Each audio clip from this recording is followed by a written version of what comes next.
Italian cuisine is it's very simple, and it really hinges on the quality of the ingredients, but it is adaptable. So you can use local ingredients to create, either similar or the same type of cuisine. Welcome to Dishin Up Diaspora, where we'll explore the journeys of people shaping the food world. Through their stories, we'll uncover how food connects us to culture, history, and each other.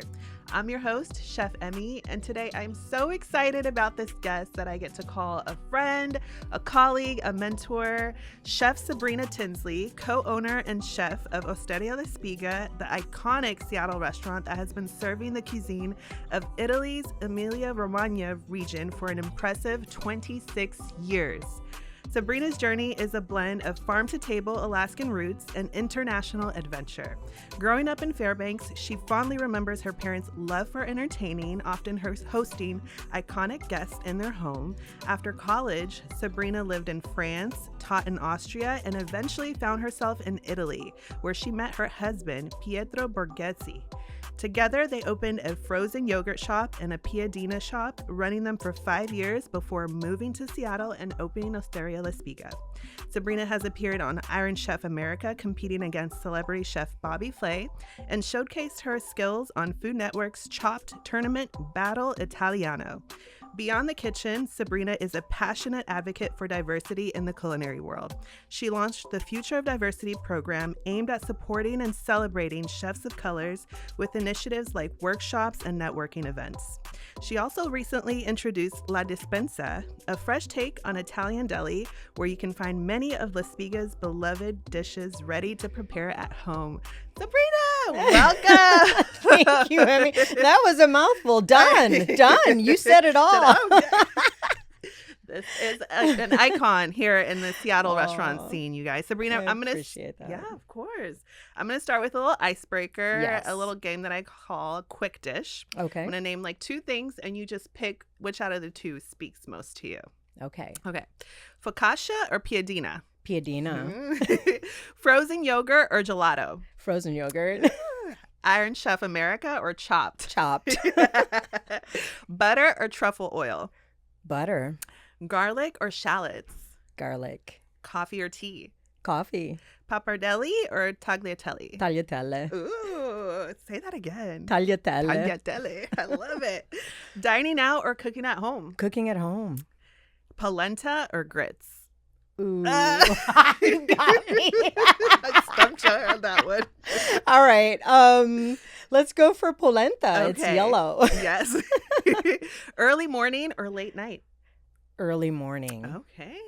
That's a new one for me, though. Yeah? Okay. Yes. I feel like I'm neither a for me. natural night owl, You but are. I am. I was always a wannabe early bird, and Yeah. now I'm You're a good. Okay.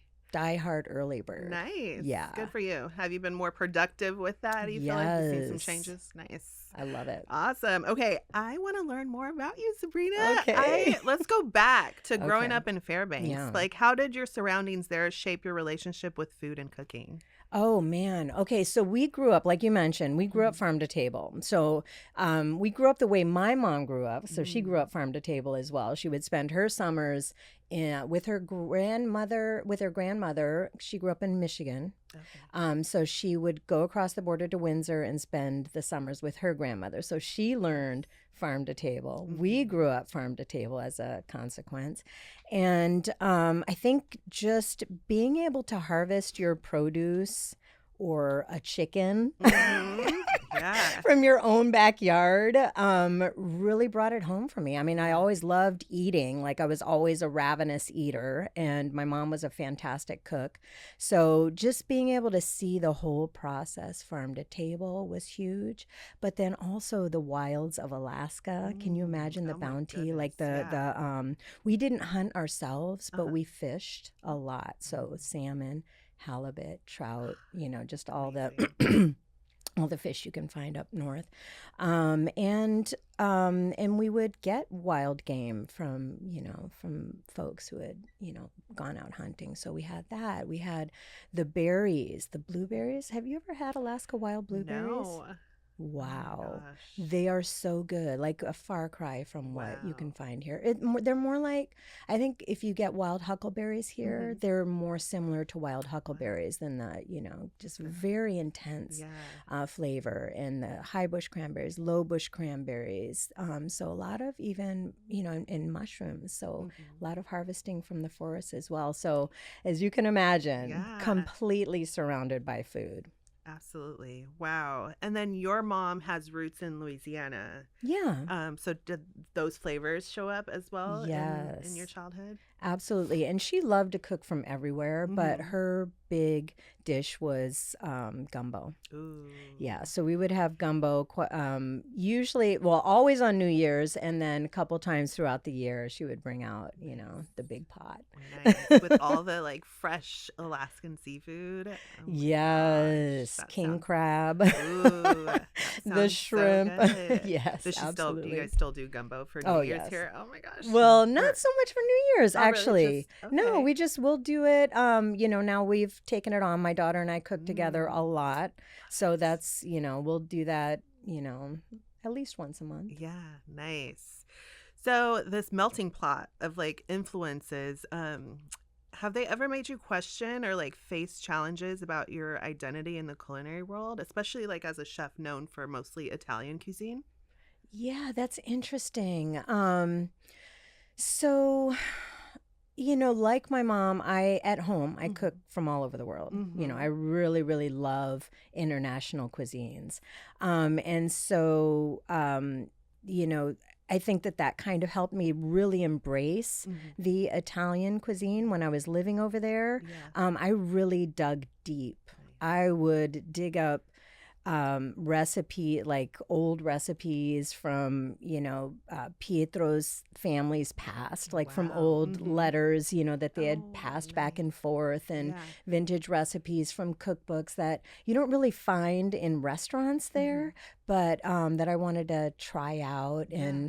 and spent a lot of time with all the nonnas and the zias there, and just really absorbed the culture. Mm-hmm. So I think because of the way I was brought up, I don't really like my own personal identity Mm-hmm. doesn't really play into how I interpret food Okay. necessarily. Yeah. Yeah. You're So, like cooking that culture's food like authentically in their way. yes, Okay. That's yes. nice. Interesting. So tell me, okay, you traveled abroad, what was it, to Austria?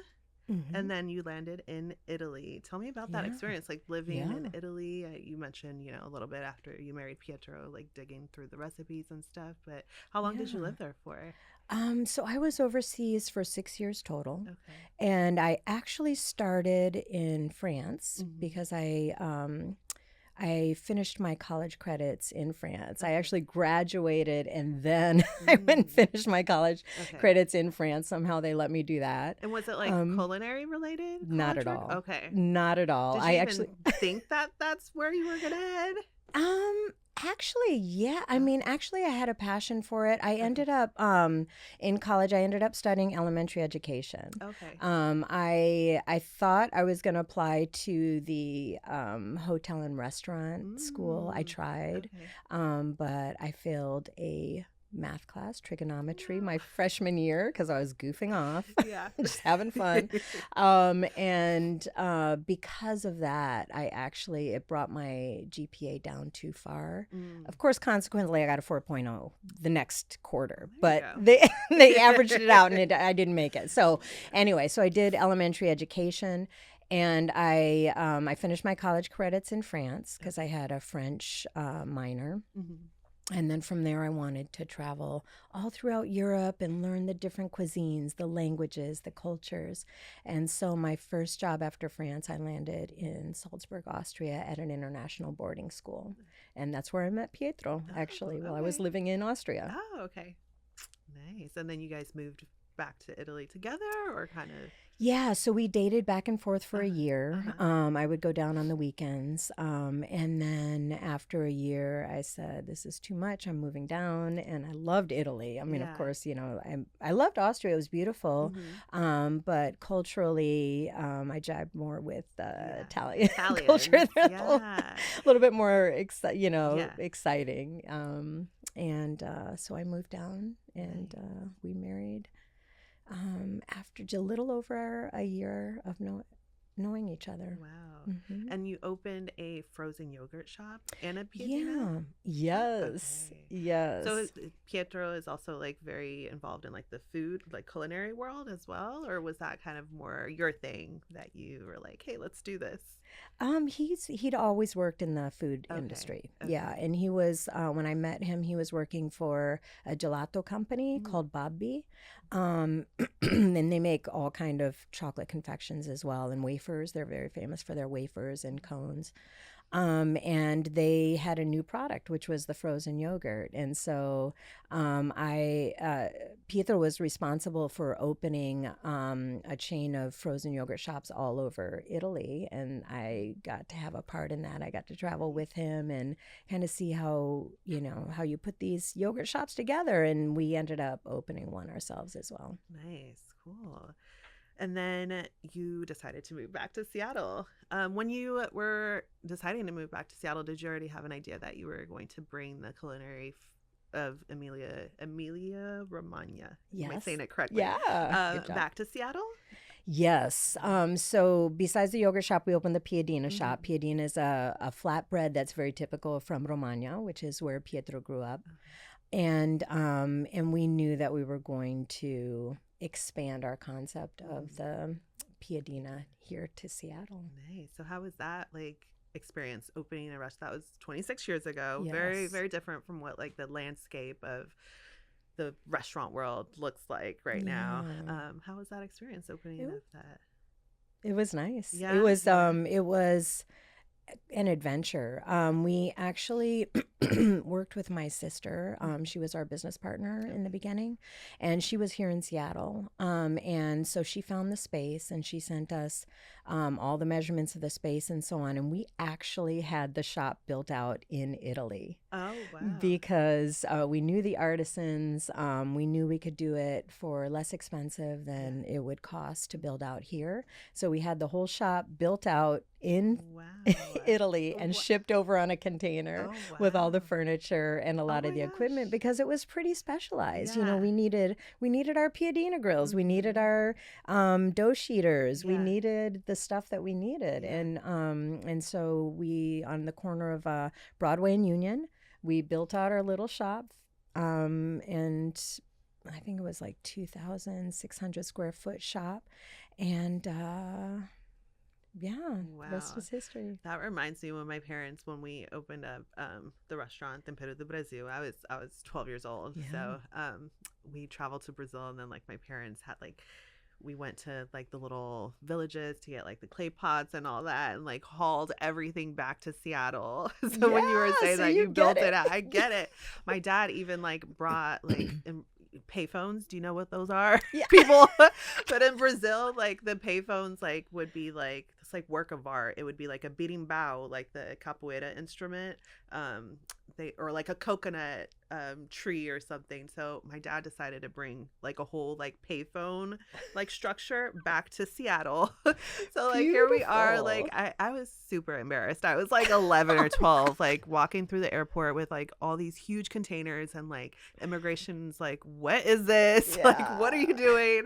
So yeah, that triggered me when you said that. I was like, oh my gosh, we did that too. That's awesome. And so like all the furniture that you have in the current space right now, and are those still? Oh no. Well, actually we moved in 2006. So that was the original space where we built out everything. So in 2006 we built out the big space, the current space, which is about 6,000 square feet. And still we brought a lot of the equipment over from Italy. Some of the furniture and, artifacts and so on. But a lot of that we were able to do locally, and we worked with artisans. Actually, like the ironwork is all custom made. There used to be an iron shop right down the street from us. Nice. So it's all custom ironwork. It's all local light designers. Glass artists. We had the chandeliers that are in the main dining room. Those were blown by a friend of ours, and my brother-in-law actually designed the space. And he designed the structures that would hold the glass blown chandeliers, and we had that built out here locally. Nice. So yeah, it was an amazing project. Yeah, and it's still standing, and it's a beautiful restaurant space for Thank sure. you. Okay, Italian food culture. I feel like, like even in Brazil, there's like a really big migration of like Italian people, especially like southern Brazil, and I can see how like Italian food is really present like in Brazilian cuisine as well. I was talking to Ephraim the other day, who is the owner of Bunbuna Coffee, East African coffee shop, and he was talking about the influence of Italians there in Ethiopia, in the coffee world and just the culinary world as well. Why do you think that Italian cuisine is so like adaptable, and like how have you seen it evolve as it like integrates into culinary traditions of new places? That's a good question. I think Italian cuisine is pretty, it's very simple, and it really hinges on the quality of the ingredients, but it is adaptable. So you can like use local ingredients to create, either similar or the same type of cuisine, actually, So I think, and I think it has flavor profiles that really appeal to a really broad audience. I mean, if you think of pizza and pasta, and I mean, everybody loves, It's not to love those. all Yeah. that carbs, So I think they really nailed the flavors, and I think cuisine is really like eating is really, really important to Italians, and so I think, even in the poorest of times, they did their best to make everything taste really, really good. And so I think they've got that skill in their arsenal, and I think it translates to other cultures. Yeah, nice. We spoke a little bit about this, about how you navigate kind of like blending different culinary influences of yours and maintaining your own authenticity in your dishes. I kind of want to dive a little bit more deep in that, because I know that for me, being Brazilian born, Pacific Northwest raised, there's always like been this kind of pull and tug for me to like really cook authentically. I feel like I spent a lot of time like cooking what people want, or trying to like assimilate to other people. Like, have you ever had that battle, or you kind of just knew what you were cooking was like your food and never really like questioned that? That's interesting. So if we're talking about, the Italian cuisine, I was like 100% convinced that if I could just like cook and recreate the flavors that I experienced when I first went to Italy, that even if Americans were used to a different style of Italian cooking, I knew that I felt confident that I could convince them. And so it wasn't hard for me just to stick to my guns, because we had a lot of pushback actually with Piadina. Really? Yes. With the Piadina? Yes, we had a lot of pushback. Like how? What do you? Well, a lot of folks, like including Italians, were like, well, can't we have some real bread? Oh. Because that was our table bread. Yeah, That was the bread that we served mhm. at the table, period. Yeah. And so, people were really craving a leavened style bread rather than, Can you flat describe bread. like the piadina for those who aren't familiar with it? Sure, yeah. So piadina is a round flat bread that's rolled out to a super thin disc and then cooked on an iron flat top.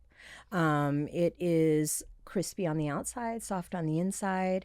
And it's reminiscent of a soda cracker in a sense, because the leavening is soda, baking soda, baking powder rather than yeast. Nice. Wow. Okay. So people were like, give me, the bread that they were used to. Yes. Interesting. So then did you get rid of piadina and kind of like listen to people, or no? You just kind of were I like, kept on. Yeah, I love that. I kept on. So, and that was, for the first 8 years at La Spiga, and then at the original space, and then when we moved, now currently we do different types of bread, mostly all that are very traditional from the Emilia Romagna region. So we have gnocco fritto, which is a fried bread puff, and it is fantastic with cured meats. And then we also do tigelle, which is a yeasted flatbread that's typical from the Modena area, the Emilia area. And that's also great with, cured meats, with anything really on the menu. So, so we do offer a variety of breads, but still unique to the region.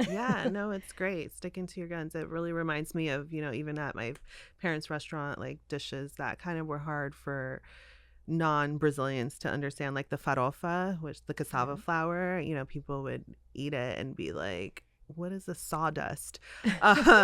And now people love it. I think also like seeing like the difference in people like accepting and wanting to learn new things, new flavors, new textures, and being open to it. I think that nowadays it's a little bit easier to introduce like these new things and also like educate people about it. So I think, have you seen a change in kind of like attitude? I have. When we first got here, like rabbit on the menu was just like something like almost unheard of. So many people haven't tried, but I think Seattleites are very well traveled, and I think that they're very open, like you said, now more than ever to different cuisines. They want authenticity. Yes. So you have to stick to your guns and stay authentic to yourself. I definitely learned that lesson kind of the hard way. When I took over my family's restaurant, I just did not really want to continue like the Brazilian cuisine. I don't know. I think, being a child immigrant, especially, like my life was just like assimilating, so that's all I've done all my life is like assimilate to this new culture and not wanting to be different. So I think it really took me to realize that and kind of like untrain myself in that way to accept my like Brazilian culture and like both my Brazilian culture and my American culture, because I was raised here since I was 6 years old. So kind of like finding my own was a battle. But like once I did and like kind of balanced it out, it really kind of like changed the whole game for me, honestly. Nice. So it's interesting, like listening to your perspective, like more of an adult having like these experiences with these different like global cuisine and feeling more confident in cooking it, not having like any questions of like, am I the one to cook Italian food? So I love that you were like, yes, I'm going to cook it. I learned it. I ate it. I know what I'm doing, and you're going to eat it. And if you don't understand, I'm going to keep feeding you until you do. I love that, honestly. That is, you nailed it. I love it. I'm a little bit hard-headed in that way. I mean, you've had the restaurant for 26 years. That says a lot of like your method. So, okay, so you moved back to Seattle in 98, opened La Spiga. Running a restaurant for 26 years is no small feat. What do you think has really been the key to La Spiga's like longstanding success? Ooh,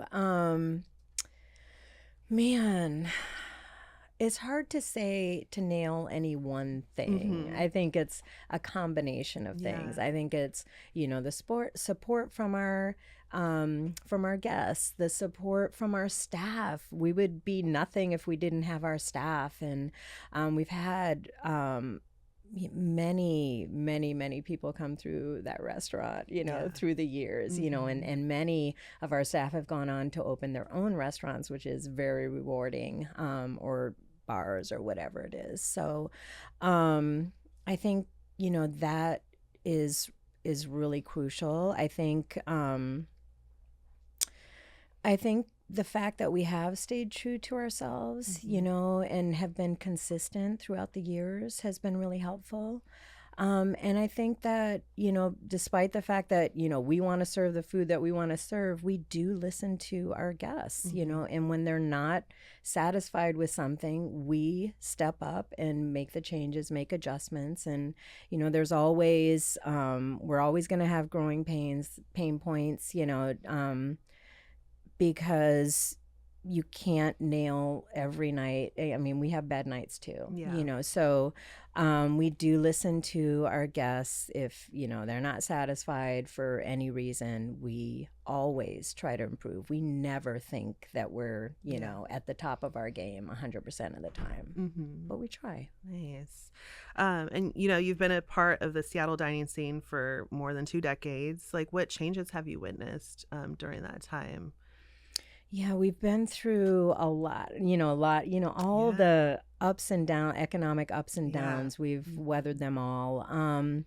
I think, when we first came on the scene, there wasn't as much, diversity in restaurants, but we've just seen the restaurant scene grow up around us. And it's been a delight to see. Like there's there's so many new restaurants always that I want to try. And we don't get out as much as we'd like to. We love to cook and eat at home.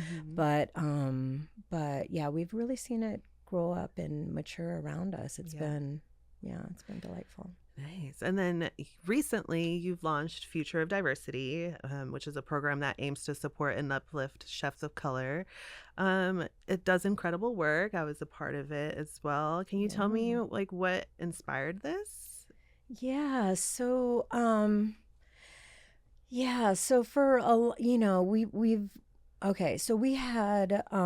we've always worked with investors, right? So, we came to a point in 2020 when we had finally, paid off all of our investors. And it was, it was like such a different feeling than, always being beholden to somebody. I'm very thankful, obviously, for people that believed in us and supported us, all those years. But when we finally paid off all of our investors, it was just us.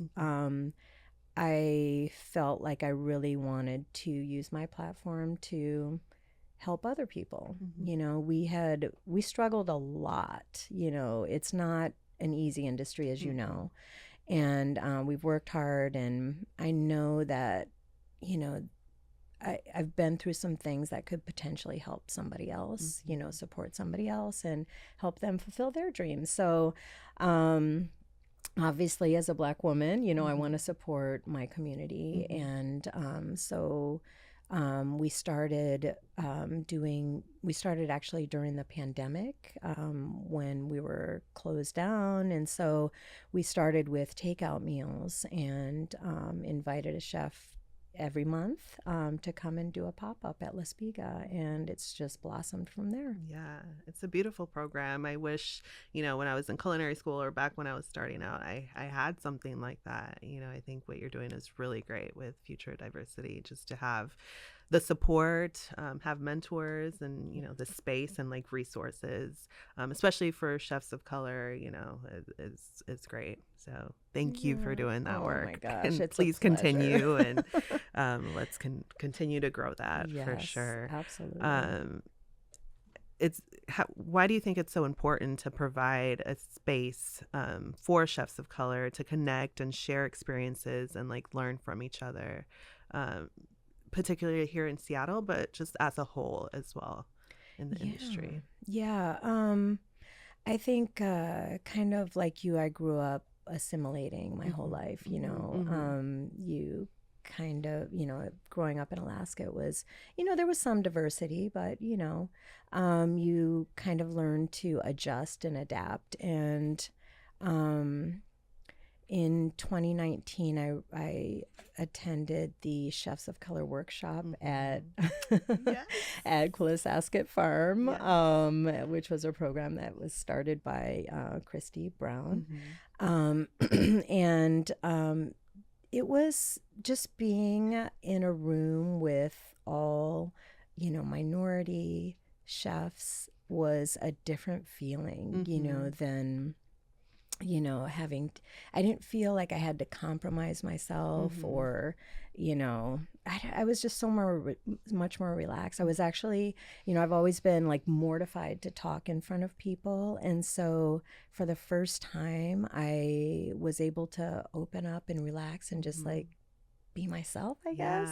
And so I wanted to repeat that feeling. I wanted,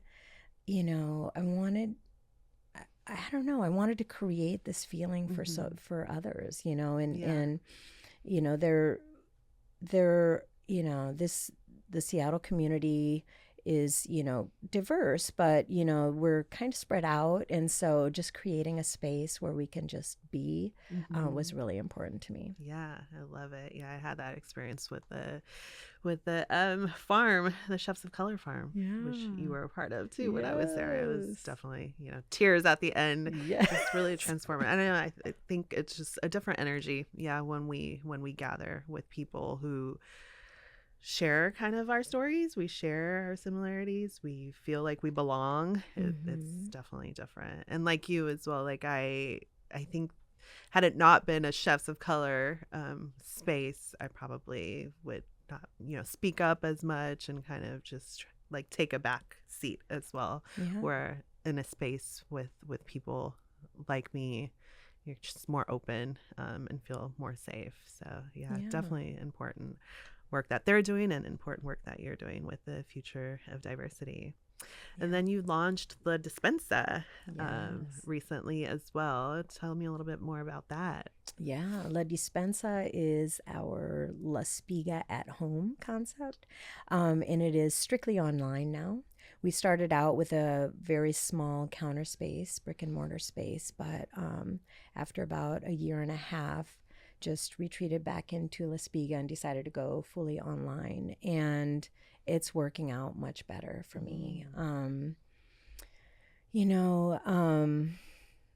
It's so anyway, guests can purchase trays of lasagna online and come pick up at La Spiga, cured meats and cheeses, all Italian, all of our house-made breads, the sauces, the pasta, house-made pastas and everything. Order online and then come pick up at La Spiga. Nice. Yeah. Beautiful. What advice would you give to people wanting to open a restaurant or like a food business? You're an OG in this game. Like, what do you think would be like the advice that you would give? Yeah, definitely get some good mentorship,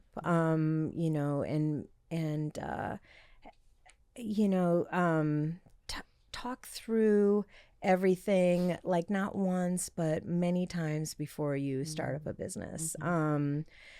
There's so much that goes into it. We were very, let's say, naive when we opened a restaurant. It was all passion. Maybe be a good thing as well, it was, right? Yes. If you know too much, you might not open a restaurant. So yes, this is true. So the most important things are, really, really, how do you say that? Really researching your concept, working with enough startup capital. That's really, really important. Make sure you have everything that you think you're going to need, plus at least half as much more, because the money goes so fast. If you're looking for a space, an actual brick and mortar, find a turnkey restaurant, so you don't have to build out the whole space yourself.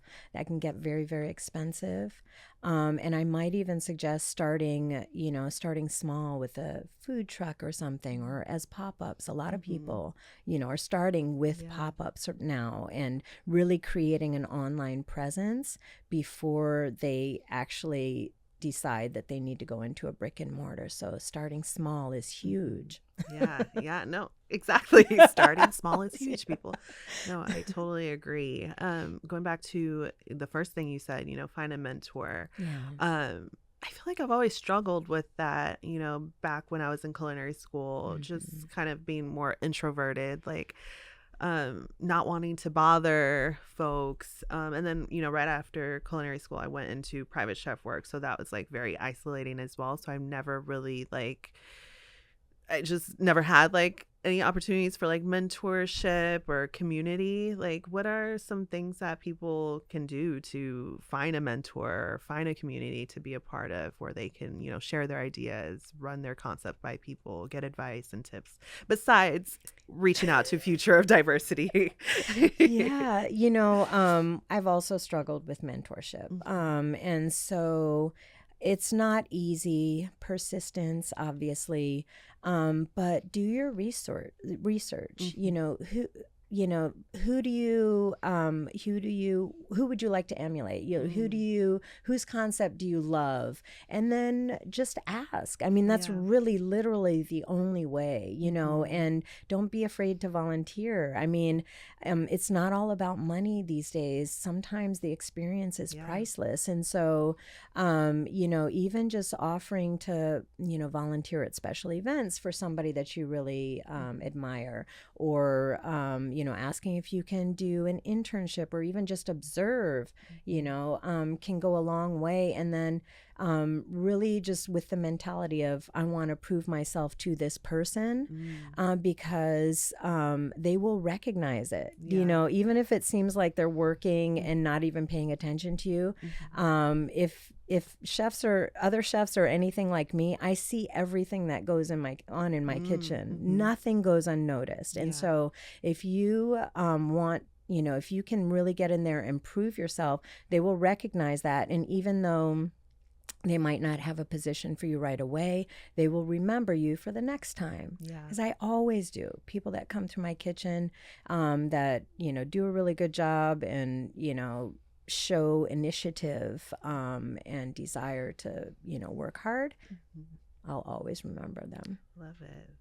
What's next for La Spiga, La Despensa, Sabrina, Future of Diversity? What do you see the next steps being? Yeah, so right now we're actually designing boutique tours in Italy.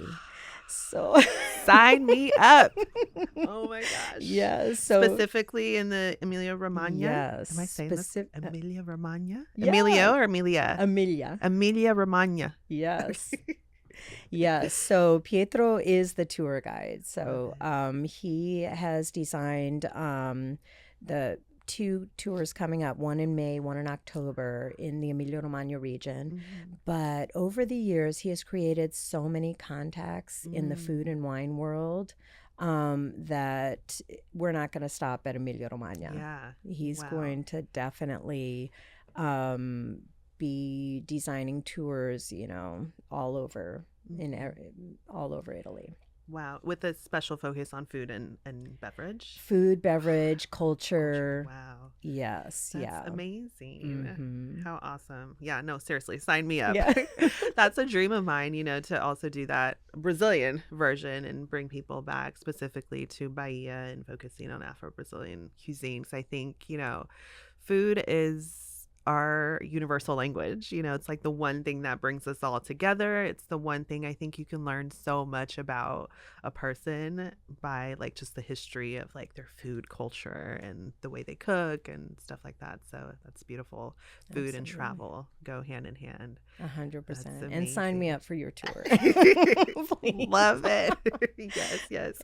Sabrina, thank you so much for joining me today and sharing your story. Tell the listeners how they can connect with you, support your work. Where can they find you? Absolutely. So you can go to our website, laspiga.com or ladespensaseattle.com. and you'll find ways to kind of connect with us that way. Right now, we don't have a website for Future of Diversity, but that's coming. Okay. In the meantime, you can follow us on Instagram at Future of Diversity. Nice. And for La Despensa, do you like ship the food out, or is it just more locally for Seattle folks? It is currently locally for Mhm. Seattle, but Stay we tuned. are planning on shipping. Okay. Yes, La Spiga is our concept that we really want to grow and expand to even grocery stores Nice. eventually. So, Okay. yes. Follow her and keep an eye out, folks. All right, friends, thank you so much for listening in. Be sure to subscribe and stay tuned for the next episode of Dishin Up Diaspora, where we'll continue to uncover stories that connects us all through food.